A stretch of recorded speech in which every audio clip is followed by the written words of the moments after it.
For the first time in more than a year and a half, Gaza has a border open to the outside world. But today's reopening of the Rafah crossing with Egypt was limited and comes after a deadly weekend in Gaza. Palestinians say Israeli strikes killed more than 30 people. Israel says it was targeting Hamas reconstituting in Gaza. Here's Nick Schifrin with more. Tonight, after sunset, a new day for a handful of Palestinians. Ambulances full of the wounded evacuating to Egypt. And dozens of Palestinians returning from Egypt to Gaza, eager to come home. Earlier today, their families waited to welcome displaced relatives. Iman Rashwan hasn't seen her mother and sister for nearly a year. We have been waiting for it for a long time, and every time it is not true, but this time it was true.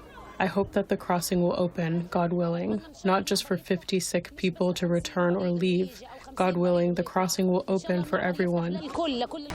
Israel and Egypt say every Palestinian who returns or leaves must be vetted, and so far Israel is blocking any goods from crossing.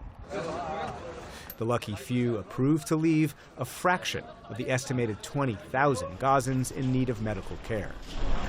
Like Mohammed Abu Mustafa, whose wounded eyes today were covered by his mother, Raja.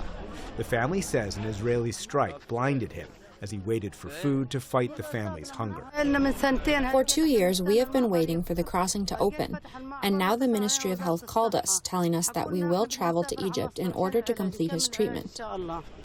International organizations say only half of Gaza's hospitals and healthcare centers are even partially functional. But today's opening, a key step toward phase 2 of the ceasefire that calls for Israeli troops to leave Gaza and be replaced by international forces. Hamas to be demilitarized, a step it has so far refused to take, and for Gaza's reconstruction, as envisioned here in a recent U.S. presentation. The Palestinians say the ceasefire is in name only, following a deadly weekend that Palestinians say killed more than 30. Saturday was the single deadliest day in Gaza in more than 3 months. The strikes hit an apartment building in Gaza City, a Hamas-run police station, and a camp housing the displaced. Israel says Hamas violated the ceasefire the day before and that it targeted Hamas leaders and weapons storage and manufacturing sites. Boys mourned their father, and emergency crews tried to identify the badly disfigured. This is supposed to be a ceasefire, and this happens again. Our capacities are very limited.